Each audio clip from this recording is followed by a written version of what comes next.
jireenyi biyya lafaa waliin isaa wallaalchisee kan Waaqayyotti hin tolle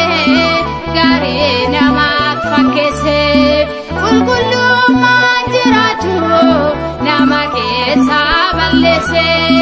gaddisiitti jiraachuu qaroomina fakkeesse carraan bu'eessa laataa galmeen yemmuu banamu bitaa fi mirga gooftaatti namni yemmuu qoodamu carraan bu'eessa laataa galmeen yemmuu banamu bitaa fi mirga gooftaatti namni yemmuu qoodamu gaarummaat nutti irrataa cubbuu keenya nuuf dhisi jabaannee si waaqessuuf iddootti nu deebisi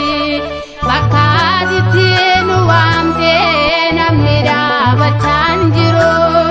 seeraa keetiin jiraachuurra baay'ee yaadataaniiru.